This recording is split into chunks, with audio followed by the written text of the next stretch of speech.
Hello and welcome. Today I wanted to do a video ranking all of my Pat McGrath Mothership palettes. I've seen a number of people doing these videos. I haven't actually watched any of the videos because once I saw that people were doing this, I thought it was such a great idea. I wanted to try my own version of it. So if you'd like to see me ranking all of my Pat McGrath Mothership palettes, just keep on watching. So I have almost all of the big 10-pan Mothership palettes from Pat McGrath. I think actually the only one that I don't have is the Decadence one. I think Mothership 4, which was all metallics. So that's the only one I don't have. Pretty sure I have all of the other ones. So I guess that means I'll be ranking 9 Mothership palettes today. Starting with my least favorite, this is number 3, Subversive. The theme in this video, at least among the lower ranked palettes, is that I haven't used them very much. So this is the one that I'm ranking my least favorite and probably my least used. This and the next one are definitely my least used Pat McGrath palettes. And I think a big part of the reason that I haven't used this one very much is it's quite dark. It's a very kind of dramatic looking palette, and I also find it to be fairly cool toned. There are a couple of these kind of blues, more steely colors. We've got a matte black here. This purple isn't a color that I'm particularly inclined to use on my eyes. It's just not a color that I feel all that comfortable with. I do like this special shade right here. I like the gold. And then this shadow here is quite dry in my opinion, and there's not all that much going on with that shade. So it's just not a color story that I'm all that drawn to, and for that reason I haven't used it very much, and it's my least favorite of my Pat McGrath Motherships. Number 8 for me is the Mothership 2 Sublime. This is another one I just haven't gotten that much use out of. I do prefer this color story to the number 3 that I just showed you, but again, it's just not a palette that I'm particularly drawn to using. I've used this green shade a few times. I've gone into this pink Blitz or Astral shade a few times as well. But otherwise, I just don't find this palette all that exciting. For my personal taste, I just don't find it all that inspiring. So for those reasons, it's number 8. Now my next least favorite, number 7, might be surprising to some, controversial to some. The Divine Rose 1 palette. I mentioned this in my recent review of the Moonlit Seduction palette, that I'm not a huge fan of the Divine Rose 1, mainly because I find it too cool toned for me. So I tend to prefer to wear neutral tones or warm tones, or kind of neutral leaning toward the warm side. I find it a little bit difficult to wear cool tones because they can turn very harsh and stark really quickly on my skin, and they're just not the most flattering tones for me. So I found that this palette was really quite cool toned, like you can see, especially among these more mauvey tones and cool toned roses. They do have quite a gray pull to them in my opinion. The special shades here I do appreciate more. This one I'm not a huge fan of. This is another one that's quite dry, and this is actually a shade that was in her 3-pan highlighter palette. Like one of her original products was this 3-pan highlighter palette that had a pink, a green, and a gold, and this was the pinky shade in there. So that was kind of a throwaway shade for me. I love this Astral shade. I think this is very special, but actually this shade is Astral Solstice, and it's also in the Midnight Sun palette, which I much prefer to this one. So I don't really even go into this palette that much for this shade because I have it in another palette that I prefer. Now this shade is quite special. This is the Duochrome, Baked Duochrome shade here. It's like a peach, orangey peach to pink flip, and that's probably my favorite shade in this whole palette.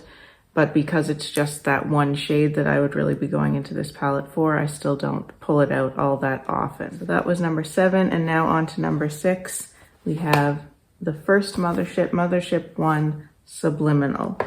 Now we're getting into the area of palettes that I actually do enjoy quite a lot, and the rest of these are ones that I definitely go to more often. This, although it does lean more toward the cool side, these shades are somehow just more wearable for the most part, with the exception probably of that blue one there. But they just work a little bit better for me. They're a little bit more forgiving on my skin tone. I love that we have this light transition shade, which is very rare to see in a Pat McGrath palette, but that's a great tone. The special shades are very beautiful, particularly these two right here. So this one here is really stunning. Kind of a pink to lilac duochrome. And then this one here, although it just looks white in the pan, is actually really special as well. It has this kind of bright blue, and then there's like a purple, then there's almost an aqua flip to it.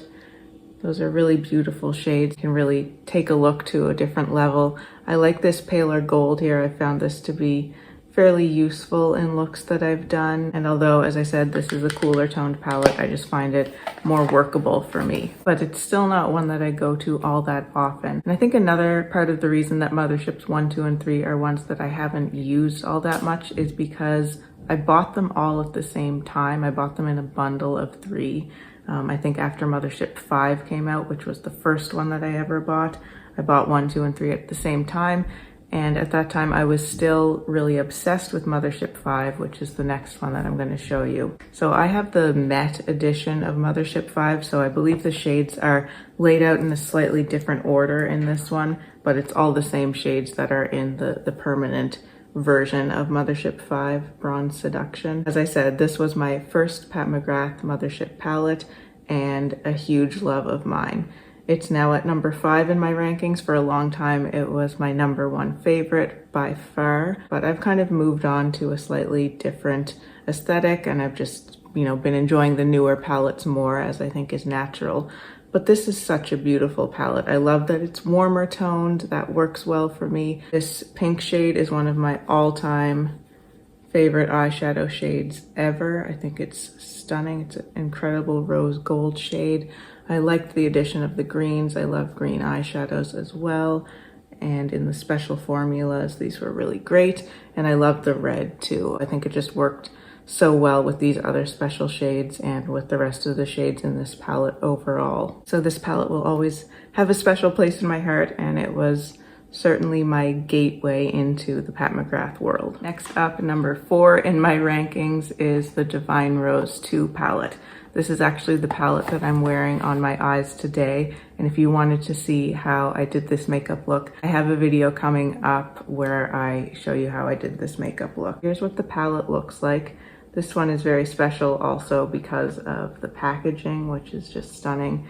When this palette was released, I think she brought out both Divine Rose 1 and Divine Rose 2 in special packaging, and I was able to get the Divine Rose 2 in this incredible metallic, reflective rose gold packaging. So this is, in my mind, one of the more colorful palettes, although it's kind of a more monochromatic theme. It's mostly pinks and purples, kind of rosy tones.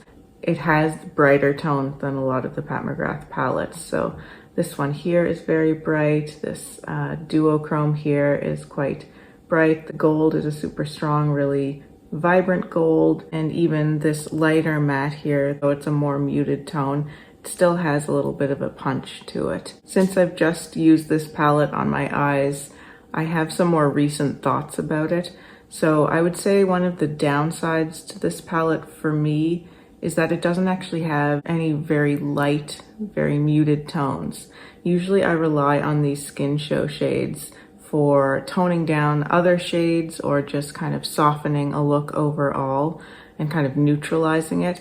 But if you actually look at this shade swatched, you can see that it's quite pink. So it's not really like a neutral champagne-y type shade like most of the skin show or skin tint shades are in her Mothership palettes. So because of that, I find it hard to do a kind of wearable colorful or like neutralized colorful look with this palette, just because you don't have any particular shades that can really tone things down. But if you're willing to go for a more bright and colorful look, this palette is great. I love the combination actually of the sort of bronzy peach tones with the more bright magentas and pinks and even purples. I just think they play really nicely together. I like how they can kind of balance each other out. This matte I think is great because it has that warmer tone. It's almost like in between a peach and a rose, and can just tie a look made with this palette together really well. This Astral Pink Moon shade is amazing. It's another one of my favorites because it's one of those really glitzy blingy topper type shades. It has a beautiful kind of warm, almost a yellowy rose gold tone. I find that to be a really special and fun shade in this palette. Now into my top three, and this is where things start to get really quite difficult, and even more difficult in my top two than my top three. So number three is the Utopian Dream palette. This is the Mothership 9, and this was part of my project pan for spring and summer, and so I've been getting quite a lot of use out of this one as well, and I just think it's so much fun. Again, I love that it's one of the kind of more colorful stories, but you have the chance to make things a little bit more muted and wearable just depending on how you use these shades as well. We've got a few neutrals here that can tone things down. This metallic shade here, I think, although it's not one of the special shades technically in the palette, I find this to be a very special shade. It's really dimensional. The shine on this one and reflect is really quite incredible. It's one of my favorite shades to put on my lid. The mattes, I think, are quite nice. This one, again, I could do with a lighter matte shade in here, but what I often like to do with my Pat McGrath palettes is to mix the Skin Show shade with a matte to lighten it up. Although the Skin Show shades are metallics, I think they blend really nicely with the mattes to make a more satin looking shade.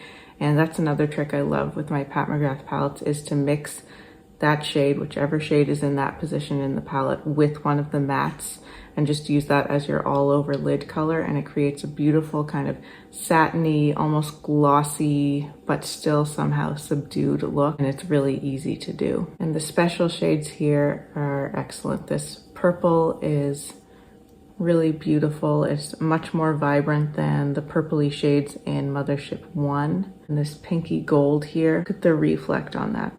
Just a stunning shade. Although most of us get a little bit sick of all the gold in the Pat McGrath palettes, I find that this one plays really nicely with this whole palette. I think it just adds a little bit of something special, nice kind of contrasting pop of color to the rest of the palette.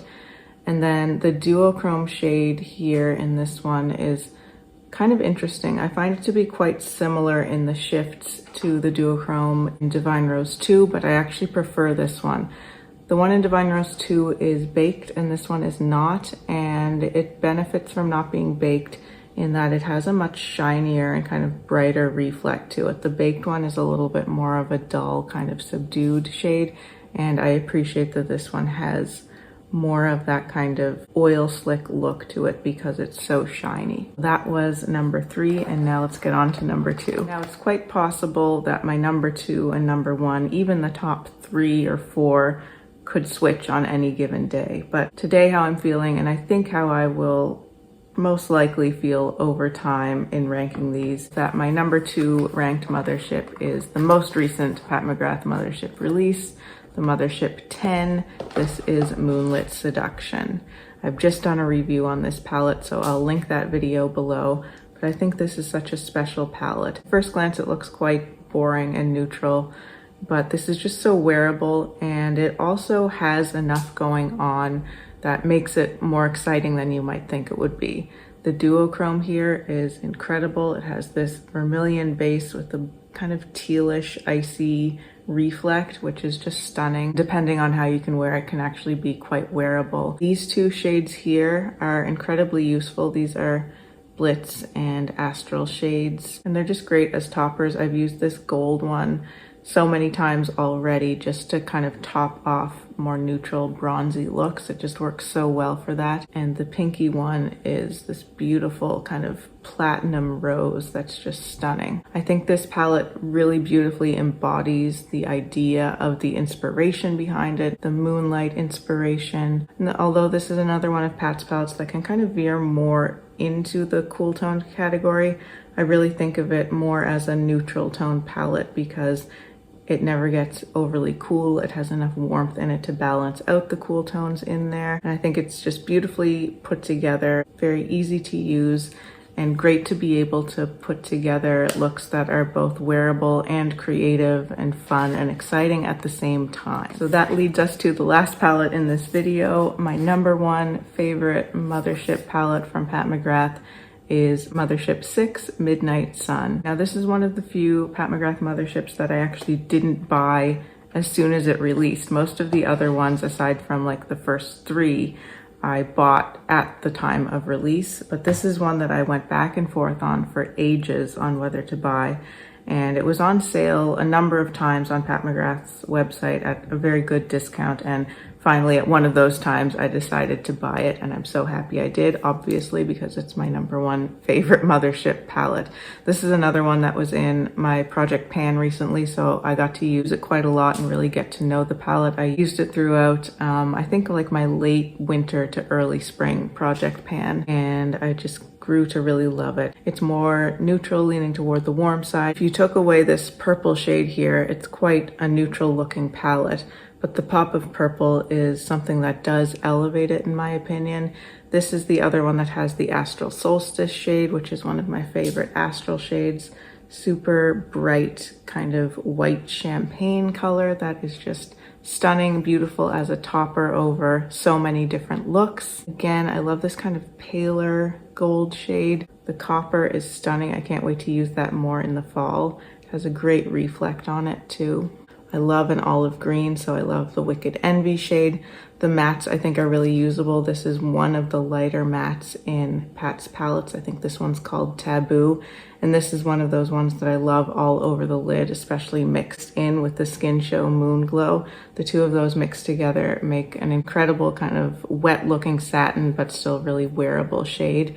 The deep brown shade here is very useful. It's great for a liner because it does have a really rich depth to it, so it works really nicely to line and define the eyes, but also to smoke things out. And this more kind of reddish brown matte is another one that I find very useful. It's just the type of shade that I really like to wear on my eyes, so I'm so happy to have that one in the palette as well. This one here, Bronze Eclipse, is probably my least favorite shade in this palette. I don't use that one all that much.